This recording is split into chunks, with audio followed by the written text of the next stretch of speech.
It is estimated that in 1900, about 89% of Africa's inhabitants south of the Sahara lived from the primary occupations of farming, hunting and gathering, cattle nomadism, and fishing, meaning that 11% or less were urban. At the start of the independence period in 1957, 14.7% of Africa's inhabitants were urban. In 2000 had it risen to 37.2%, and it is expected to rise to 49.3% in 2015, in effect 3.76% to 3.35% per year. The Nigerian city of Lagos, that in 1963 had 665,000 inhabitants and 8.7 million in 2000, is expected to become the world's 11th biggest city by 2015, with 16 million inhabitants. The urbanization of most of Africa is moving fast forward, especially south of the Sahara.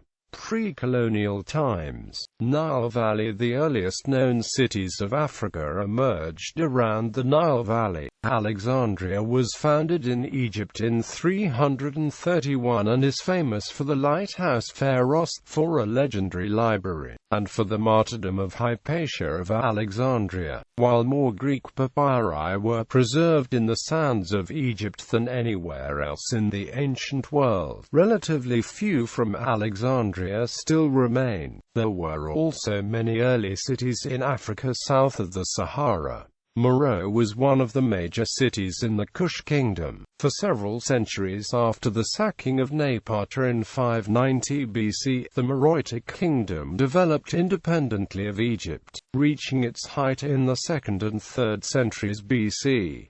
Meroe advanced in iron technology, and building construction dates back to at least 900 BC. Meroe was a great center of agriculture at its height. Axum, capital of the Ethiopian kingdom, lasted from the 1st century AD until about the 10th century AD. It had an extensive trade network with the Roman Mediterranean, South Arabia and India, trading ivory, precious metals, clothing and spices.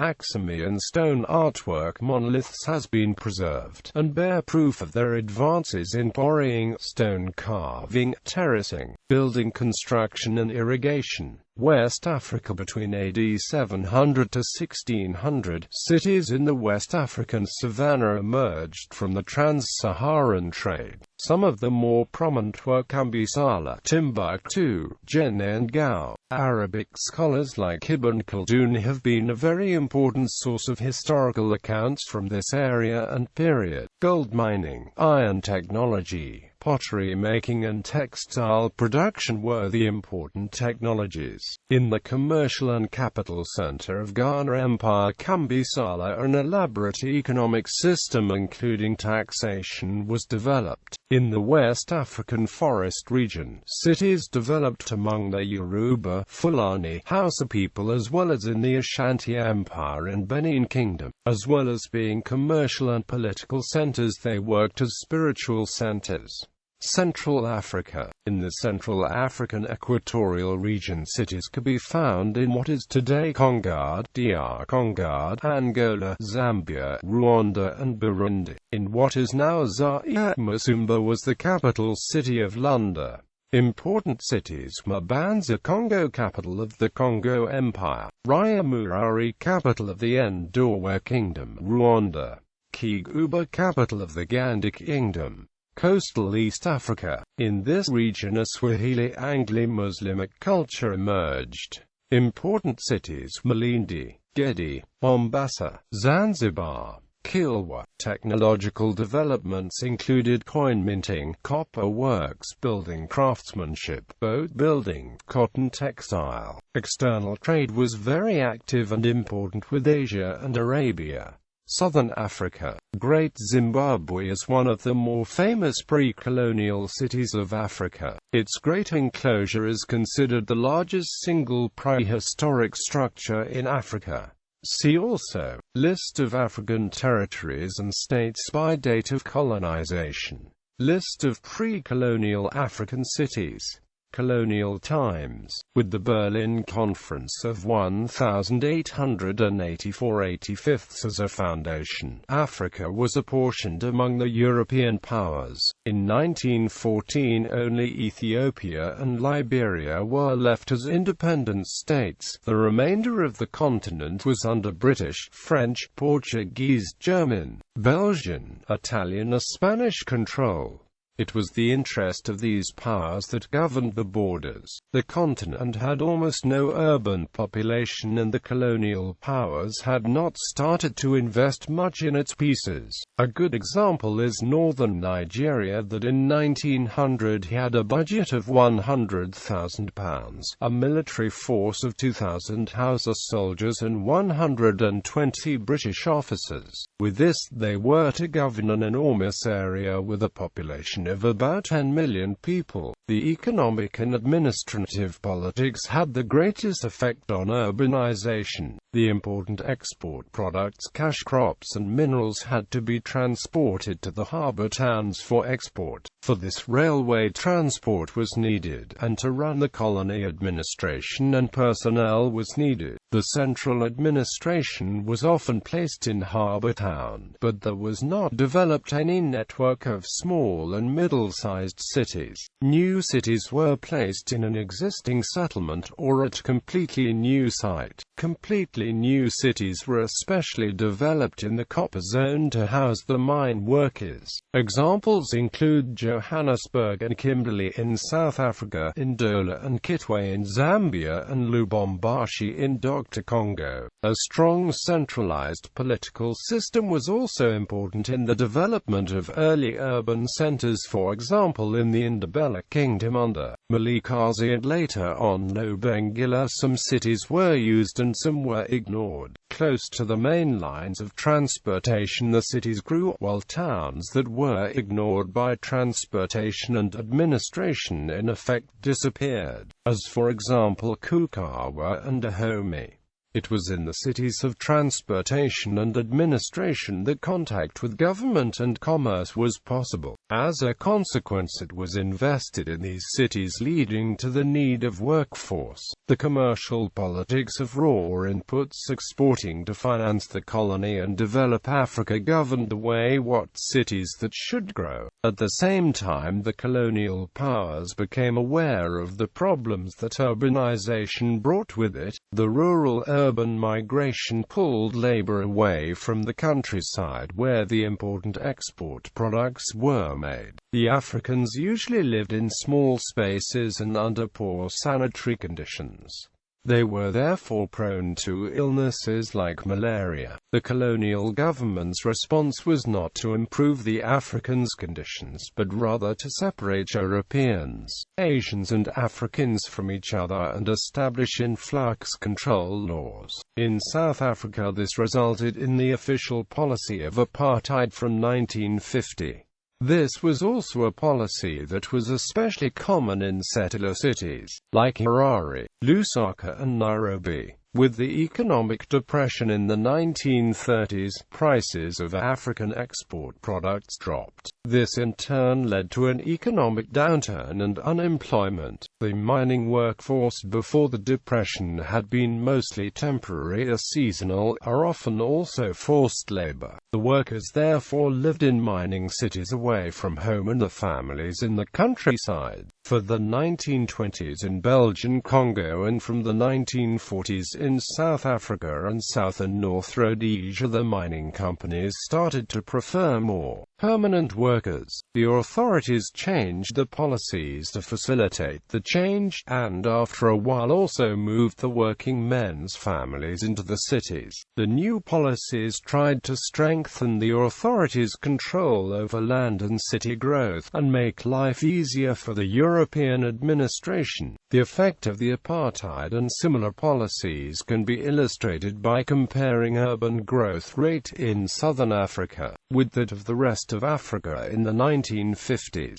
This also illustrates that the policy was not working and not effective in the other colonies. The urban growth rate of southern Africa was about 3.3% compared to about 4.6% for the whole of Africa. As the economy grew, the cities also grew. The colonial authorities started to strengthen the development policies that had suffered because of the 1930s depression. Social services, especially primary schools, but also secondary schools, and in the end of the colonial period also a few universities were built. Important infrastructure such as harbors, electricity grid and roads was further developed. All this caused growing administration, growing exports and growing cities that grew even more in the post-colonial period. Most of today's African countries gained the formal independence in the 1960s. The new countries seem to have a great faith in planned economy regardless of how they gained their independence. The government should actively develop the country, not only by building infrastructure and developing social services, but also by developing industry and employment. Many parastatal companies are today left as white elephants and demonstrate the great investments that were made in the cities at the beginning of the post-colonial period. For many reasons it was thought that centralization equaled a strong state. The reasons could be the wish to induce a feeling of nationhood, which also led to the establishment of brand new capitals, a lack of qualified government offices. Someone had to do the work that the colonial offices had done, but in some places these people simply did not exist. The fear that local authorities would turn against central authorities. Centralization meant that companies had even more reason to establish themselves in the already large capitals because this was closest to power. In effect, this led to a huge concentration of investment in urban areas. For example, in Nigeria, where 80% of investments not related to agriculture was spent in urban areas. New cities were also established in the post-colonial period, but not for the same reasons as in the colonial period. The seaport Tema in Ghana was built awaiting great industrial growth. Later, new capitals were built, inspired by the planned city of Brasilia in Brazil.